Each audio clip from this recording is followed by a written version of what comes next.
Olá pessoal, sejam bem-vindos aí a mais um episódio do nosso Factory Talks, né, o nosso podcast aí da Factory, especificamente aí para os nossos clientes, nossos parceiros aí do mercado de esquadria. Vocês devem já saber aí pelos comentários, né, pela descrição do vídeo, mas hoje estamos com um convidado ilustre aí, nosso amigo André Sabione, nosso parceiro, nosso cliente da ITFAO, e gostamos de receber bem os nossos amigos aí, André. Obrigado. Preparamos aí um kit para você aí, que tá? Bacana. Seja Vou muito deixar bem-vindo. guardadinho aqui, depois olho com calma. Legal. Obrigado. André dispensa apresentações, né, pessoal? Vou ler aqui rapidamente aqui. Já tem muita experiência na parte de controladoria, planejamento financeiro, gestão estratégica aí, atuou mais de 10 anos no mercado. Eu já atuou na área de marketing, na área financeira é o que ele atua hoje, ajuda muito aí o time lá da ITFAO, né? E ele veio contar um pouquinho sobre várias coisas que ele fez lá na ITFAO, na empresa, na vida, que ajudaram ele na parte de organização financeira. Então, mais uma vez, André, obrigado por ter vindo, obrigado por aceitar esse convite. Eu que agradeço o convite, prazer imenso estar com vocês aqui. Eu sou o André, sou neto do seu Severino, um dos fundadores da ITFAO lá em 1969, neto da dona Helena, sou filho do José Sabione, como muitos conhecem o Zé da ITFAO, nosso diretor comercial, sou irmão do meio do Henrique, nosso CEO, diretor de planejamento, sou irmão também do Rafa, que por muito foi nosso diretor de produção e hoje está atuando aí, abrindo novas frentes de negócios. Legal, show de bola. Família conhecida aí pelo mercado, né, André? E por acaso, também sou diretor financeiro da ITFAO. Exato, exatamente. André, me fala um pouquinho para a gente começar esse nosso bate-papo aí. Por que muitas empresas ainda tratam o financeiro apenas como um setor operacional? O que você acha? Vamos lá. É difícil falar da grama do vizinho, né? E geralmente ela é sempre mais verde. É verdade. Mas eu acho que tem um mix aí, né? Eu acho que grande parte aí do nosso mercado ele é formado de empresas familiares. Sim. Né? Então, gestões aí que vão passando por gerações, né? E fica um pouco ali ainda da questão de olhar simplesmente ali contas a pagar, contas a receber, deu resultado, não deu, né? Sim. Eu não posso falar muito das outras empresas, Perfeito. mas eu posso contar muito sobre os desafios que a gente já passou. Sim. E desafios que a gente também está superando, né? Claro, claro. E posso dizer que é o seguinte, por muito tempo a gente tinha aquela gestão por torcida. Certo. Né? A gente sabe as nossas contas a pagar, sabe as contas a receber, pô, vai dar certo, não vai dar certo, ou como eu gosto de dizer também, gestão pelo retrovisor. Tá. Então eu estou enxergando só o que está olhando, só o que está acontecendo daqui para trás e não estou enxergando o que eu tenho ali na frente. Legal. Então eu acho que isso é uma cultura aí que eu vejo já, uma movimentação de profissionalizar a questão do financeiro, né? Sim. Que é o coração de qualquer empresa, Sem né? dúvida. E a operação eu considero ali o cérebro. Sim. Ou vice-versa, um não consegue sobreviver sem o outro, não, de jeito nenhum. né? E o desafio é, de fato, a gente conseguir, como posso dizer, a gente conseguir atuar, né, de uma forma multidisciplinar, porque o financeiro não é só contas a pagar, não é só contas a receber. Perfeito. Precisa ter um intercâmbio ali, você precisa estar ligado ao cronograma, você precisa estar ligado ao seu departamento de recursos humanos, você precisa ter uma pesquisa de clima ali, saber como que os seus colaboradores estão enxergando a empresa, o marketing, né? E eu tenho uma máxima de que no final do dia tudo vira número. É verdade. Né? Uma outra máxima também, que no final do dia a empresa é formada por pessoas. É verdade. Né? Mas se a gente for falar que no final do dia tudo vira número, posso estar falando uma besteira aqui, mas vou dar o exemplo da minha esposa, nutricionista. Então a gente é uma máquina que funciona e que a gente tem uma necessidade ali de calorias. Sim. Se eu quero ganhar peso, eu preciso consumir mais calorias do que eu gasto. Exato. Se eu quero perder peso, eu preciso consumir menos calorias do que eu gasto. Perfeito. Então, no final do dia, seja no profissional ou no pessoal, tudo vira número. Tudo vira número. Perfeito. Fantástico. Na sua visão, André, qual que é o impacto, né, da falta de controle de fluxo de caixa, inadimplência e também a ausência dos orçamentos? Tá. O que acontece? Eu costumo dizer que, assim, para quem não sabe o que quer, qualquer coisa serve. É verdade. Né? Então, se a gente não tem definido ali uma cultura financeira robusta, a gente vai voltar para o que eu falei, para a questão da gestão por torcida. Exatamente. Fazer por caderneta não funciona mais, vamos pensar. No papel de pão não já funciona não dá mais, né? Não funciona mais. E a gente tem que estar sempre atento, né? Como eu disse, o financeiro aí precisa fazer o intercâmbio. Sim. Né? Com todas as demais áreas. Então, assim, a gente começa falando de um orçamento. O que é um orçamento? Posso falar como a gente trabalha lá no Interfal. Perfeito. Nos últimos 3 anos, a gente inicia o orçamento ali em meados de setembro, onde a gente vai projetar as vendas, legal, a execução, as despesas, faz uma revisão e geralmente ali comecinho de dezembro a gente fecha o orçamento. Show. Para eu ter esse orçamento, do que eu preciso? Eu preciso de um funil de vendas. Tá. Né? Então, um funil de vendas, basicamente, como ele funciona? A gente tem ali no pipeline todas as obras que a gente tem mapeada em concorrência, a gente tem esse volume, e aí a gente vai para o forecast, onde a gente vai ver ali, a gente chama de hot list, quais são as obras que a gente tem maior probabilidade de fechar, né? E baseado nisso, a gente chega numa taxa de conversão.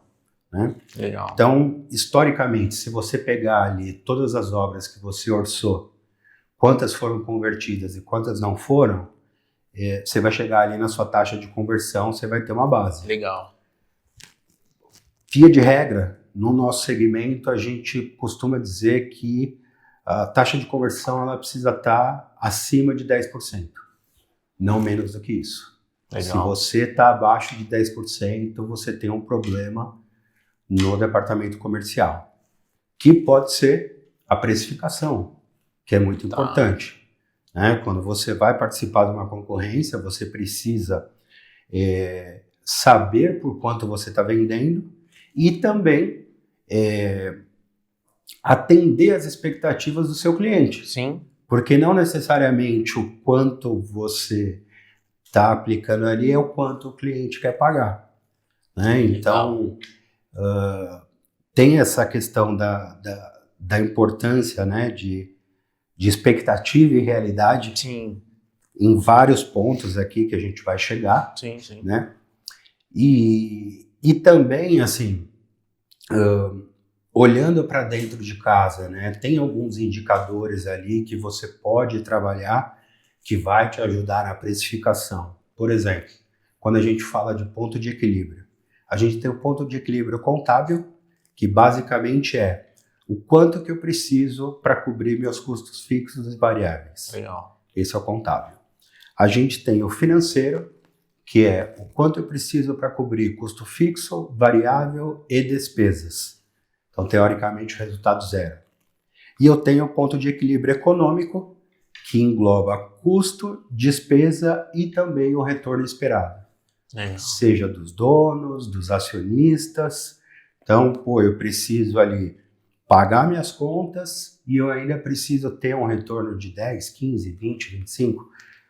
Dependendo do ramo do segmento, essas margens mudam, a atuação, se você foca no volume ou se você foca no tamanho do projeto, são algumas variáveis aí que dá para ser identificada. Junto com isso, também a gente pode falar sobre o giro. O que é o giro? Basicamente, você sabe quanto tempo leva até você comprar sua matéria-prima, você receber, industrializar, faturar e o prazo de pagamento. É uma conta de dias aí que você vai enxergar mais ou menos quantos dias que essa operação necessita. Em cima disso, você vai conseguir chegar na questão do seu capital de giro. Quanto que eu preciso de capital de giro? Porque eu compro do cliente hoje para pagar 14 dias, mas eu industrializo por um mês, eu faturo, eu recebo daqui 28 dias, você tem um gap que você precisa cobrir, né? Então essa é a necessidade do capital de giro. E por fim, tudo isso que eu falei precisa ser acompanhado o tempo todo. Previsto, realizado, previsto, realizado, previsto, realizado. Ou seja, é uma lupa ali nos números para... E eu brinco que assim, na planilha, tudo vai caber. Tudo. Você vai fazer um orçamento ali lindo e maravilhoso, você vai projetar 30% de margem líquida de resultado, na prática é um pouquinho diferente. Exatamente. Daí envolve pessoas, envolve empresas e por aí vai, né? Com certeza. Olha, pessoal, eu não sei se vocês estão gostando como eu, tenho certeza que sim, mas assim, anotem essas dicas aí, assim, é uma aula de graça que a gente está recebendo aqui do André, que eu agradeço mais uma vez imensamente você estar aqui, André. Agradeço. André, pela sua experiência, quais os erros mais comuns que você vê aí no setor, nas empresas? Então, é o que eu digo, né? Não posso falar da grama do vizinho, sim, tá, mas posso falar da nossa. Foi um processo, né? Eu tive algumas passagens pela Itefal, novinho ali, 15 anos de idade, estagiário, cortava projeto, plotava, dobrava. Legal. Né? Sou designer de formação, comecei ali no IG, no site do Cachorrinho, internet grátis. Voltei para a Itefal. Antes disso, morei fora, lavei muita louça de restaurante. Passei pela expedição, da época que eu mesmo pilotava picape ali, o nosso material cabia na caçamba de uma picape. Olha só. Hoje, graças a Deus, já não cabe mais, né? E a gente tem que trabalhar sempre a questão da melhoria contínua. Sim. Sei que o Godoy já passou por aqui para falar de Passou, Lean, de manufatura enxuta, Catel também, governança, melhoria. Então a gente tem que estar sempre tentando fazer o melhor. Sim. Já comentei aqui um pouco dessa questão de gestão por torcida, olhar para o retrovisor, não acompanhar o que está acontecendo. Por que a gente precisa ter um pipeline? Porque ali vai ser o termômetro de como está o mercado. Então, assim, se você tem muito volume, você tem ali a sua taxa de conversão, você sabe que, você entende a sua capacidade e cabe. Consigo me planejar melhor. Consigo me planejar melhor, consigo reforçar a equipe e também o contrário. Sim. Né? Tempos de vacas magras. Exato. Né? A gente sabe que no Brasil aqui a única certeza é que a gente vai pagar imposto pra caramba. Isso é verdade. O restante está sempre mudando. Exatamente. Então, assim, a questão do comercial, né? Trazer as informações assertivas do quanto que a gente tem ali em carteira, orçando, que a gente está ali na hot list, do quanto foi perdido, porque a gente perde, óbvio. Perde, né? com certeza. Então, eu vejo que, assim, falando nós, né, a gente tinha essa questão da gestão por torcida e a gente acompanhava muito o fluxo de caixa. Uhum. Fluxo de caixa é importante? É. Mas e se eu te falar que uma empresa que tem o fluxo de caixa positivo, a operação dela não necessariamente está saudável? Caramba, olha só. E a inversa também. Meu fluxo de caixa está negativo, mas a minha operação ela está saudável. Né? Então, como que eu faço essa mensuração? Aí vou tentar não ser muito chato, porque contabilidade é chato mesmo. Sim, tá tranquilo. Mas a gente precisa dar uma olhada no balanço patrimonial, ver o que a gente tem no ativo, ver o que a gente tem no passivo, trabalhar em cima do DRE, né? Demonstrativo de resultado de exercício. É uma estrutura universal, seja aqui no Brasil, qualquer outro país, as normas contábeis são as mesmas. Então a gente vai começar lá de cima, é a receita bruta. A maioria das empresas, acredito eu, que está no lucro presumido. Então, segunda linha, dedução de impostos. Terceira linha, custo variável, custo fixo, despesa fixa. E aí eu vou chegar onde? Eu vou chegar no meu EBITDA. O que é o EBITDA? Nada mais é do que os lucros antes de juros, impostos, amortização e depreciação, né? Ah, mas por que isso importa? E aí eu vou voltar naquela questão de fluxo de caixa positivo não é sinal de que uma empresa operacionalmente está saudável. Nessa linha do EBITDA eu vou chegar no meu resultado operacional. Legal. Ele pode estar negativo, mas ali na linha de baixo eu tenho, por exemplo, aluguel de um imóvel que eu tenho, a venda de um imóvel que entrou como permuta, eu tenho ali receitas financeiras. Se você faz o seu controle do seu ponto de equilíbrio, do giro, da necessidade de capital de giro, você consegue se programar. Então você sabe as datas que você tem de recebimento e de pagamento. Perfeito. Né? Então o que eu faço? Eu, empresa, vamos olhar ali quais são as principais datas. Se a gente tem recurso sobrando, a gente aplica. Então, o que acontece? O meu EBITDA está negativo, a minha operação está deficitária, mas lá no fluxo de caixa está dando positivo. Entendi. E a inversa é verdadeira também. O meu EBITDA está positivo, mas o meu caixa está negativo. Por quê? Porque eu fiz uma mega aquisição de um centro de usinagem. Eu busquei recursos de terceiros para fortalecer o nosso time. Vai dar prejuízo lá no final? Vai. Mas ali no EBITDA vai te mostrar se a sua empresa está saudável ou não. Perfeito. E aí faço um gancho aqui também da importância do EBITDA. Eu acho que todo mundo tem a curiosidade de saber o quanto vale a sua empresa. Ah, com certeza. Né? Com certeza. E aí existe uma série de metodologias, fluxo de caixa descontado, mas uma delas é o EBITDA. Então, dependendo do seu ramo de atuação, você vai encontrar um múltiplo do EBITDA, né? Vezes 2, varejo, vezes 5, vezes 10. Então, se você tem o seu EBITDA ali bem apurado, você chega ali, se meu EBITDA é 0, a minha empresa vale 0. Só vale o que eu tenho ali de ativo imobilizado. Entendi. Agora, se eu tenho um EBITDA saudável, 10, 15, 20, 25%, você sabe que a sua empresa vale X múltiplos de EBITDA. Entendi. Olha aí, mais uma excelente dica do nosso amigo André. Olha, André, tá sendo muito bom esse papo, viu? Gostando muito. Fico feliz.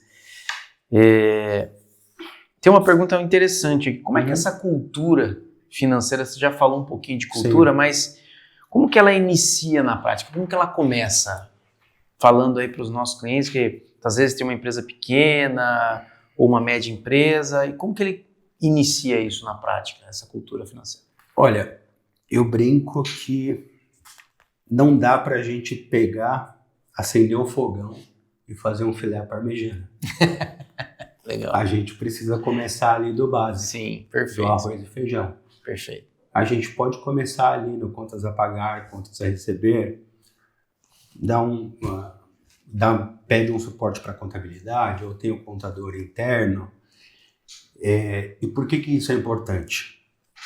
Porque é o seguinte, balanço patrimonial, DRE, é praticamente um raio-x ali da sua operação. Tá. Né? E quando você atende clientes de determinados portes, é comum que eles peçam um seguro-garantia. Você vai ter que ir numa seguradora, olha, eu preciso de um seguro-garantia. O que ela vai te pedir? Balanço e DRE. Entendi. É em cima disso que ela vai calcular o risco e vai precificar o prêmio da sua apólice, do seu seguro-garantia. Né? Então, comece do básico. Né? Tá. Você melhorar 1% ao dia, ao mês, é melhor do que ficar estagnado. Perfeito. Né? Então, assim, não é sobre um tiro raso ali de 100 metros. É uma maratona. Uma maratona. Perfeito. E aprendendo. E mensurando. Né? A gente está falando muito aqui de indicador financeiro, mas a gente pode identificar indicadores de várias áreas. Sim. Comercial, taxa de conversão, já falamos. Exatamente. Recursos humanos. Então, quando a gente está falando de absenteísmo, vamos entender o porquê.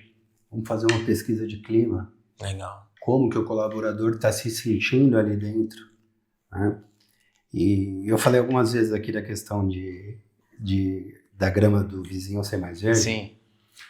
O ano passado, a gente fez uma mega reforma no nosso refeitório, né? Legal. E, modéstia à parte, assim, ficou muito bacana. Não tinha ar-condicionado, agora tem.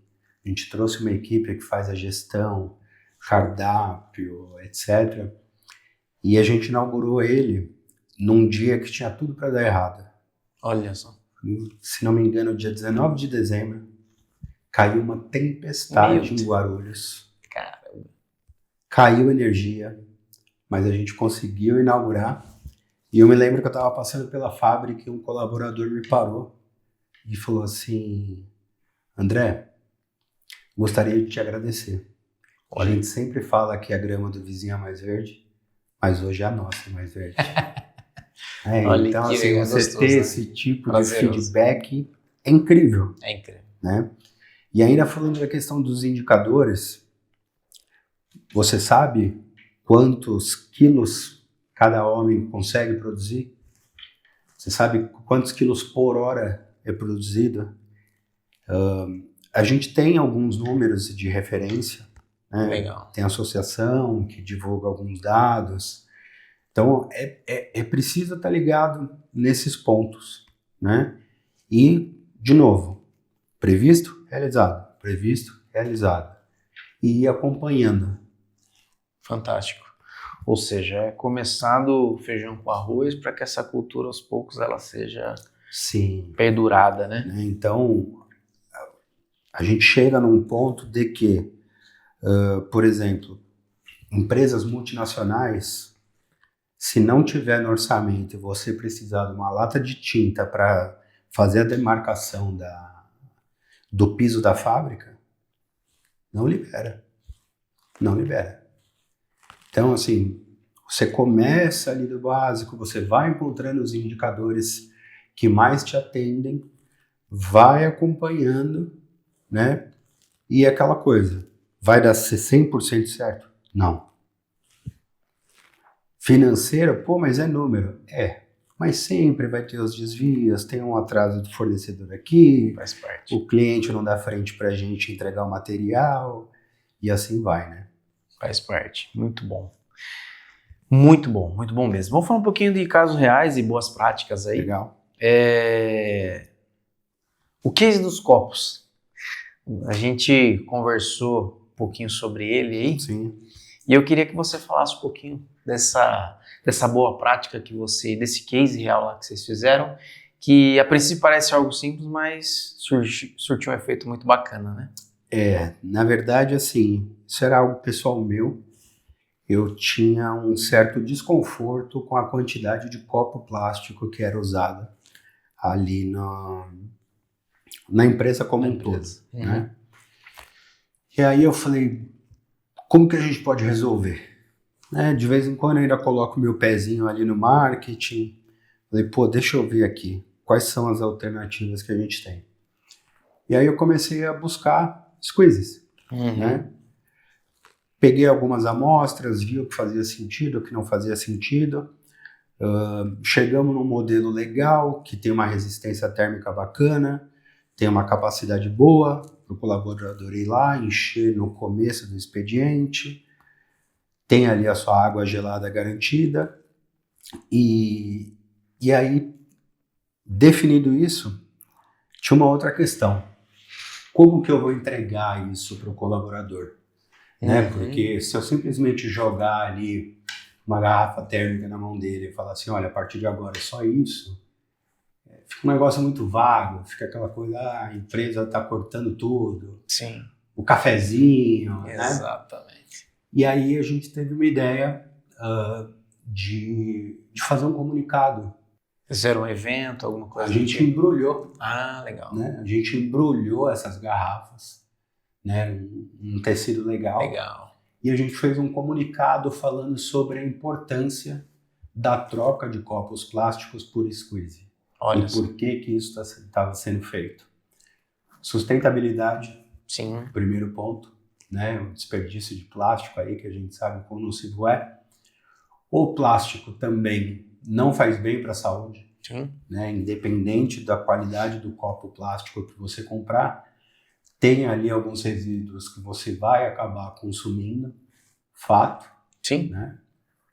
E a própria questão de hidratação, o colaborador está no posto dele, aí ele, vou tomar água.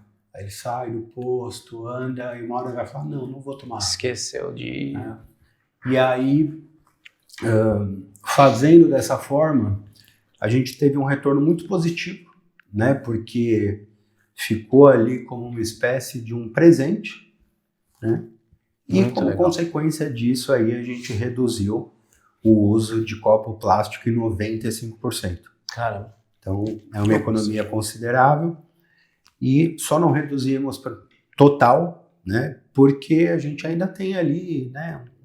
Às vezes vai entregar algum material, pede para tomar um copo d'água, mas foi algo assim que foi muito bacana. Legal. Teve uma aceitação muito boa. E você comentou desse ROI também, né? Que ele se pagou em pouco tempo, né? Sim. Óbvio que você precisa fazer um investimento. Claro. Né? No nosso caso, ali em torno de 150 colaboradores, isso tem um custo. Sim. Né? E quando a gente foi mensurar, em 8 meses que a gente economizou de copo plástico, tinha pago todos os squeezes. Ou seja, rápido. Sim. Né? Muito rápido. Isso é muito legal. E quais as outras ações, sejam elas pequenas ou grandes, que você fez que geraram esse impacto lá financeiro na sua empresa? Posso te falar de um caso recente. Antes de vir para cá, estava trocando e-mail em relação à quantidade do uso de pano. A qualidade do pano que a gente usava, o preço do pano, o desperdício, a forma que os panos ficam ali num tambor cheio de álcool e quais as alternativas. Né? Então, a gente trabalha com a conscientização, todos os recursos necessários, obviamente, são dados, mas a conscientização é muito importante, não só no sentido de um pano para trabalhar no setor de colagem, por exemplo, mas também no uso de EPIs, por exemplo. Sim. Então a gente tem uma ficha, o colaborador ele assina essa ficha de tudo que ele está recebendo, o nosso uniforme. Né? O ano passado a gente fez o redesign do nosso logo, então trocamos todos os uniformes. Muito legal. A gente não tinha uniforme para o setor administrativo, técnico, financeiro, hoje todo mundo usa o mesmo uniforme. E eu acho que isso traz uma sensação de pertencimento, né, uma sinergia de equipe, né, de que está todo mundo ali. Eu sempre brinco, quando tem alguma questão ali que está pingando, eu falo, eu jogo pelo time. Então, pô, vamos lá. Né? Então,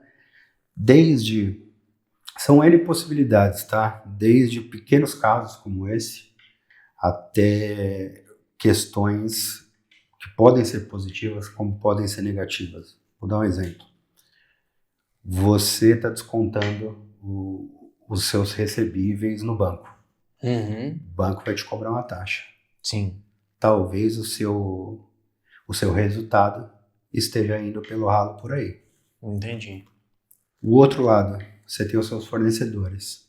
Se você já tem esse recurso alocado, se ele já foi provisionado, que você vai pagar para ele em 28 dias, você fala para ele, eu vou pagar hoje. Quanto que você me dá de desconto para eu antecipar? Né? Então, assim, eu brinco que o financeiro, para onde você olhar, você vai ter oportunidades de melhorias ali. Legal. Tanto no sentido de enxugar, quanto no incentivo de investir. Né? A gente teve uma ação, por exemplo, no Dia das Mães, que além de um mimo, um cartão, a gente levou uma equipe para fazer uma quick massagem ali de 15 minutinhos. Então a gente vem trabalhando muito na questão do RH estratégico, né? Essa questão de expectativa e realidade novamente, mas aí a gente está falando de empresa e colaborador. Empresa e colaborador. E aí a gente vai vendo o que faz sentido, o que não faz sentido, conversa, chama os líderes de fábrica, gerentes de departamento, vê o que cabe, o que não cabe, sempre tentando ali alinhar a expectativa do colaborador com também a da empresa. Porque qualquer literatura de economia empresarial, você vai ver que a função de uma empresa é maximizar os lucros dos donos e ou acionistas. E isso não significa que você precisa cortar o cafezinho. Perfeito. Né? Isso é dar um belo corte, viu? Tem uma... Com certeza. Parabéns, eu gostei da frase. Então tem uma série de oportunidades, né? Que olhando um pouquinho ali mais de perto, você consegue ajustar, você consegue fazer uma tratativa diferente. Então, por exemplo, hoje a gente tem o Well Hub para todos os colaboradores. Né? É um custo arcado pelo colaborador, mas que sem a empresa ele não conseguiria aderir ao Well Hub sem esse custo. Fala um pouquinho do Well Hub pra gente, só para deixar claro para os nossos ouvintes aqui o que o Well Hub ele é o antigo Gympass. Legal. Parecido com o Total Pass, então tem uma rede de academia, pilates, crossfit. Legal. Né? E aí a gente vai amarrando uma série de questões, porque, por exemplo, a gente tem o plano de saúde.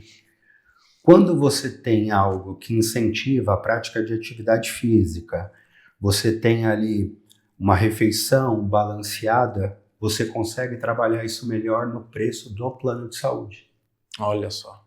Então, você dá um benefício para o colaborador que vai ficar super satisfeito, vai poder usar a academia, cada dia uma academia diferente, se ele quiser, ali na nossa região, e também te abre espaço para você fazer negociações em outras frentes. Incrível, incrível. Olha, André, eu tô bastante impactado positivamente com as ideias que você está trazendo que aí, bom, porque assim, feliz. A gente está falando de financeiro, né? E geralmente financeiro, você olha para aquele setor mais sério, mais monocromático, aquela coisa mais um menos um mais um, aquela coisa. E você está trazendo várias ações ligadas ao financeiro para trazer a humanização. Sim. Né? O incentivo à prática de esportes, ao bem-estar dos colaboradores, isso é muito legal. Isso faz muito mais sentido quando a gente olha para dentro da empresa e vê a estrutura, isso faz muito sentido. E aí esse resultado que vocês estão trazendo. A gente volta naquela questão, né, de que no final do dia tudo vira número, mas uma empresa ela é composta por pessoas. Por pessoas, perfeito. Então, por exemplo, a gente aluga uma quadra ali próximo da empresa que toda sexta-feira o pessoal vai jogar bola. Cara, A pago gente pela fornece empresa. uniforme. Que legal. O pessoal organiza um churrasquinho ali. Então, não tem como você ter um financeiro eficiente se você não conseguir fazer esse intercâmbio com as demais áreas. Muito né? bom. Até porque, assim, tudo isso é válido, é muito bacana, te ajuda a construir uma cultura organizacional sólida, mas isso também altera a percepção do valor do seu cliente relacionado à sua empresa. Perfeito. Que é algo extremamente importante. Então, para isso, a gente vai fazendo uma receita de bolo. Sim. Né? E vai divulgando ali nas redes, do LinkedIn, no Instagram, o que a gente vem fazendo, essa gestão humanizada, de entender, né, de ter ali um departamento de recursos humanos que está sempre acessível ao colaborador, que está sempre ali auxiliando numa adesão de um plano de saúde, de algum benefício, e aí eu volto. No final do dia tudo vira número. Legal. Fantástico. Muito bom. Vamos falar um pouquinho sobre tecnologia? Legal. Né? E gestão também, né? Na sua visão, quais ferramentas você considera essencial para ter uma boa gestão financeira? Bom, acho que a gente pode partir do bom e velho Excel, né? Começa por aí. Exatamente, é o beabá. Sim. Uma planilha pode te ajudar muito. Né? Uhum. Além disso, aí eu sei que é repetitivo, mas eu tenho que voltar balanço patrimonial, tenho que voltar ali no DRE, EBITDA, orçamento, né? Então, assim, é um passo de cada vez que você vai dando, que você vai evoluindo. A gente teve ali, uns anos atrás, uma certa dificuldade de que os demais diretores entenderem a diferença do que é caixa e do que é competência. Tá. O que é caixa? Entrada, saída ali naquele mês. Uhum. Financeiro puro. A pagar, a receber. O que é competência? Competência são todas as notas fiscais emitidas contra nós e todas as notas fiscais que a gente emite para o cliente. Independente se o prazo de pagamento ele vai ser daqui 6 meses, daqui 1 mês. E aí a gente fala de competência, a gente chega no EBITDA. O DRE ele é baseado em competência. Tá. Fluxo de caixa é um outro, é um demonstrativo de fluxo de caixa. E aí queria colocar aqui, parece algo de outro mundo, mas não é. Né? Aos poucos, a gente pode ir melhorando e etc. E para quem costuma atender construtora, tem uma série de empresas que têm capital aberto na Bolsa. Uhum. Por ter capital aberto na Bolsa, obrigatoriamente a cada 3 meses eles têm que divulgar todos os resultados. E você tem acesso livre. Você vai no site da construtora, você entra no portal do investidor e você vai baixar o report deles. Uhum. O que vai vir no report deles? Balanço, DRE, EBITDA. E aí, em cima disso, você consegue gerar uma série de indicadores. Desde o preço-lucro da ação, de você entender ali o quanto custa uma ação de uma construtora, até outros que, assim, podem ser sinais positivos ou negativos, né? Não necessariamente significa que, por exemplo, uma empresa que está alavancada, ou seja, ela está operando com capital de terceiro, então ela tem um endividamento alto. Pode ser que essa empresa te dê problema na hora de te pagar. E isso você consegue ver, para quem tem capital aberto na Bolsa, você consegue ver ali todos esses indicadores. Então daria para a gente fazer um outro papo só sobre indicadores. Isso é legal também. Em cima de balanço e DRE. Uhum. Né? Como também tem empresa construtora do nosso segmento que, se no dia de hoje ela precisasse pagar todas as dívidas que ela tem a curto, médio e longo prazo, ela conseguiria pagar 2 vezes com o que ela tem de recurso líquido. Show de bola. Fantástico. E aí você já falou bastante sobre relatórios e tal, mas como que ele pode mudar a rotina do gestor? Legal. Como é que dashboards e relatórios eles mudam essa rotina do gestor? O uso dos dashboards e dos relatórios, eles vão te dar mais eficiência, né? Você trabalhando com os indicadores corretos, você vai enxergar de uma forma muito mais visual e prática do que de fato está acontecendo. Então eu falei aqui sobre indicadores de produção, Sim. Eu falei aqui de indicadores financeiros, eu falei de indicadores de recursos humanos. Você tendo relatórios e dashboards que são alimentados constantemente, a tomada de decisão ela passa a ser menos difícil. Tá. Não vou falar mais fácil, né? Porque aqui não é uma ciência exata, são Sim. N variáveis que estão ali ao nosso redor, mas de fato, quando você toma uma decisão baseada num relatório ou num dashboard, você tem mais segurança. A sua margem de erro diminui. Legal. Isso é muito bom.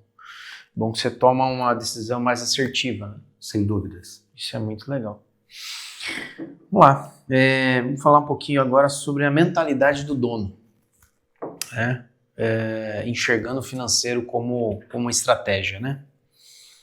Como que o dono da indústria de esquadrias, ele pode sair do operacional, né, e assumir essa postura mais estratégica do financeiro? Olha, vou ser bem sincero com você. Eu que, né, me aventurei aí em agência de marketing, startup, eu tinha uma mentalidade de que, de fato, era possível, né, assim, os donos se afastarem da operação e ficar somente ali no estratégico, mas, de novo, falando da realidade da ETFAO, que a gente vive no dia a dia.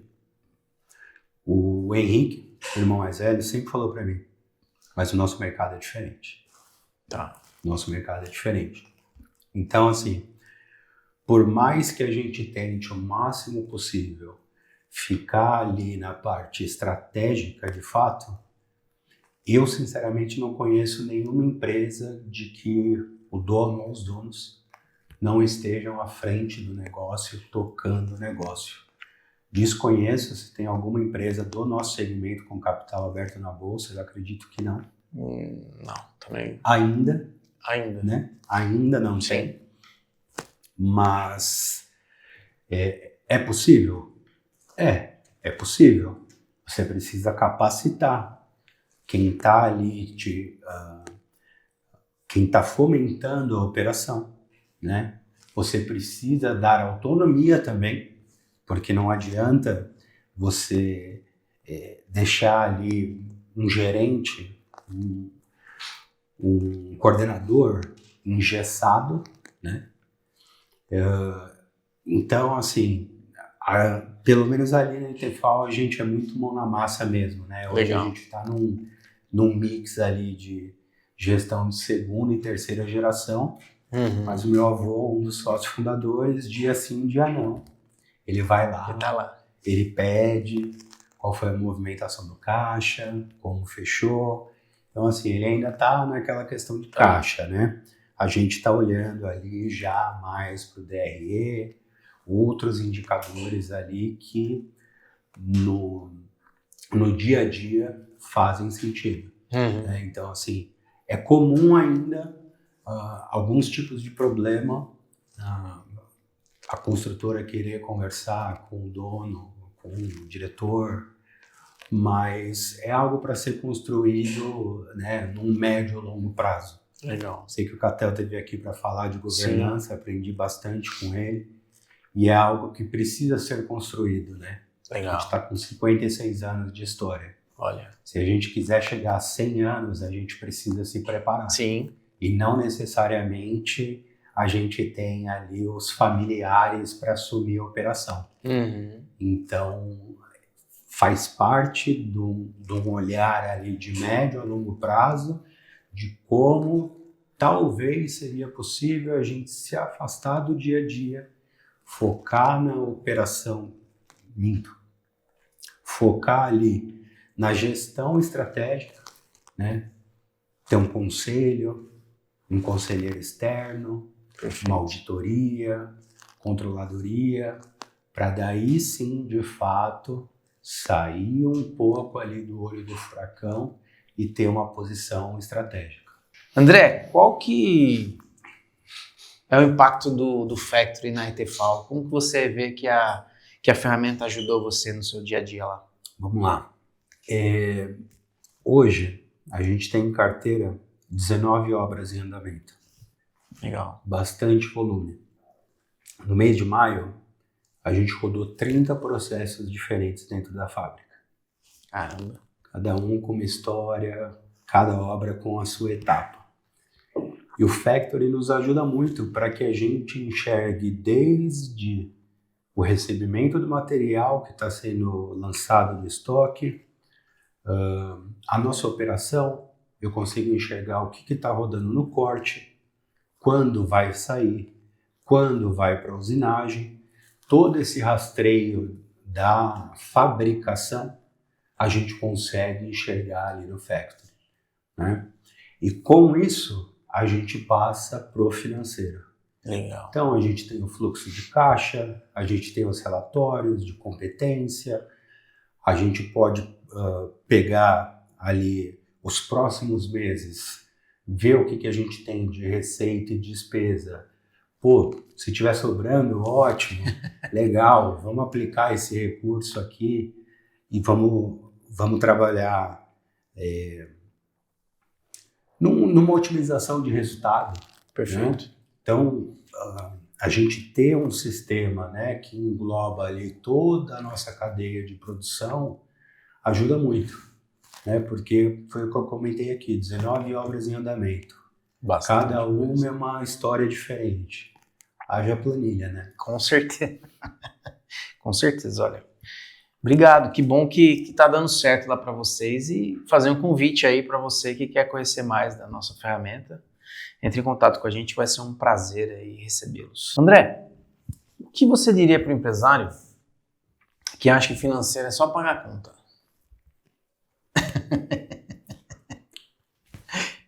Olha, bastante coisa. Talvez uma pergunta polêmica aqui, hein, pessoal?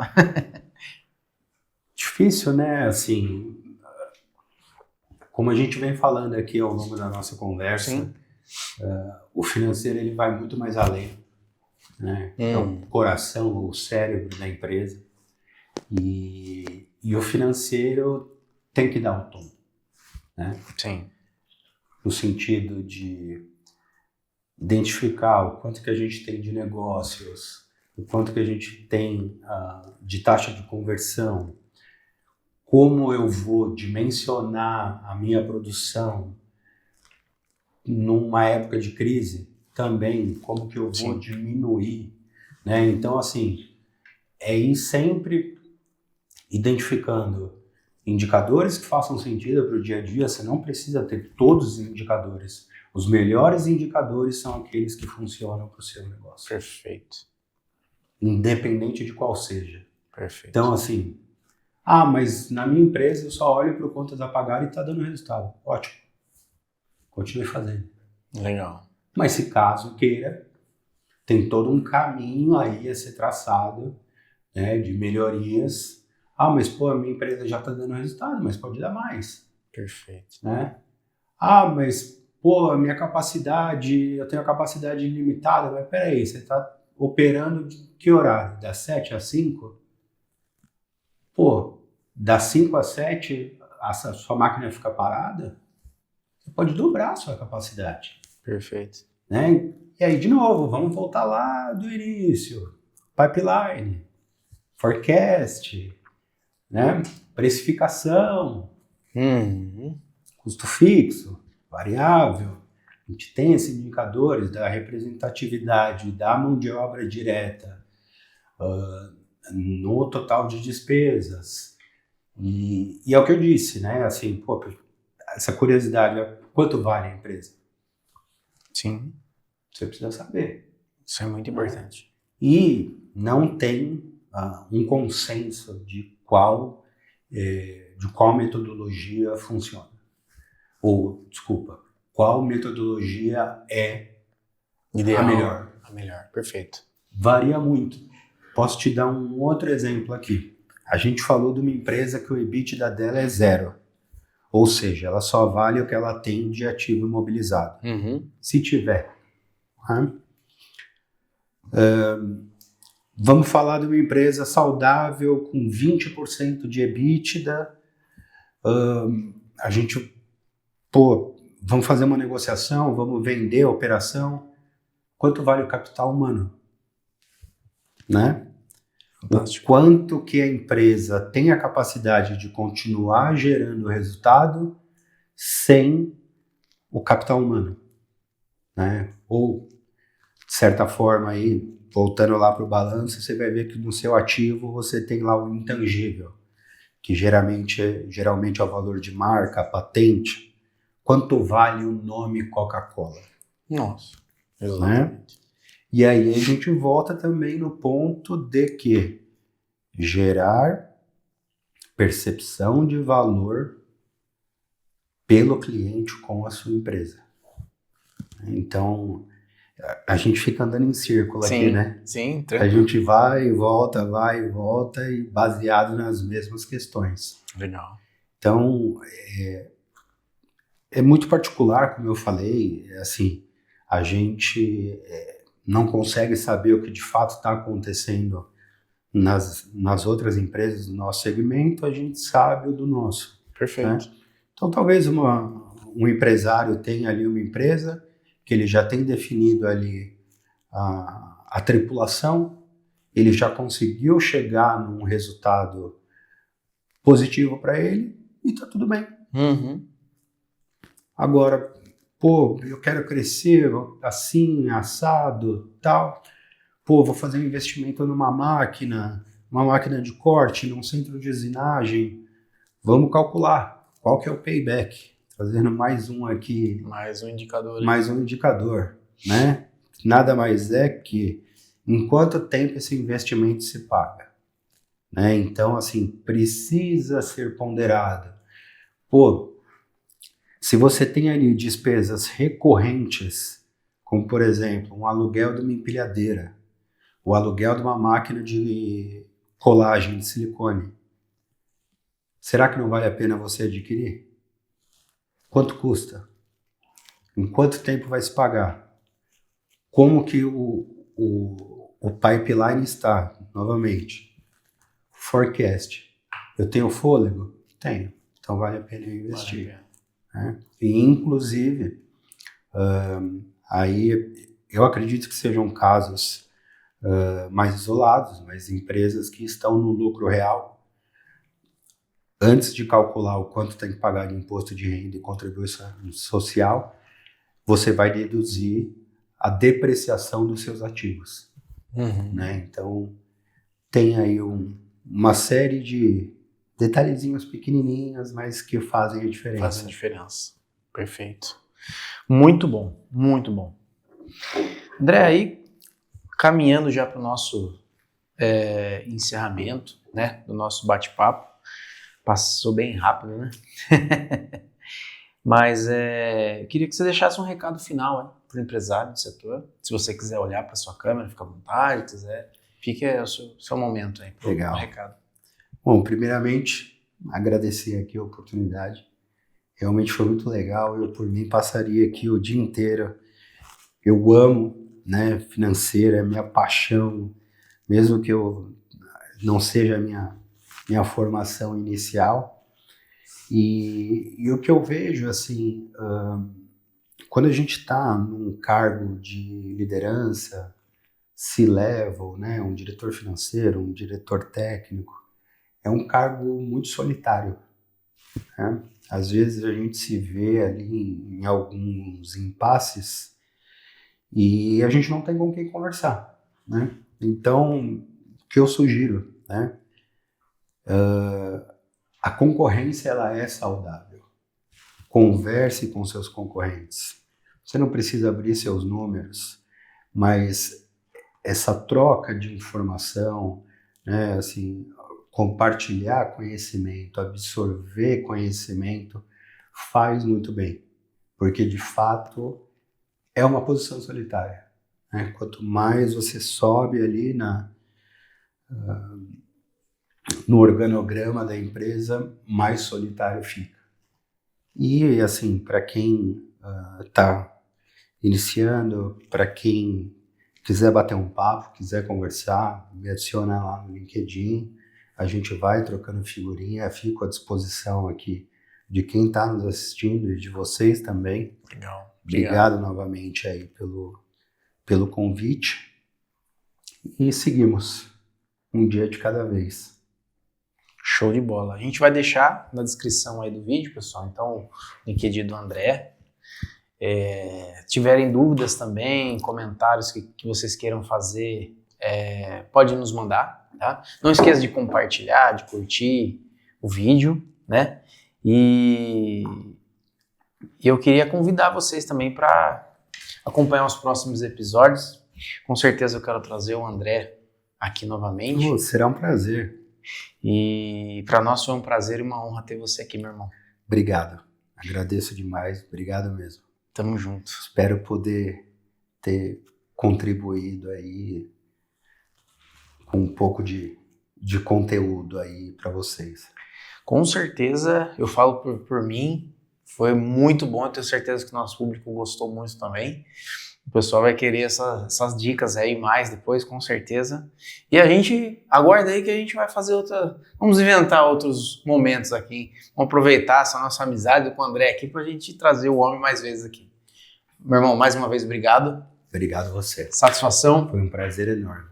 Tamo junto. Obrigado, pessoal. Obrigado, gente. Valeu, grande abraço aí. Obrigado a todos aí, pessoal.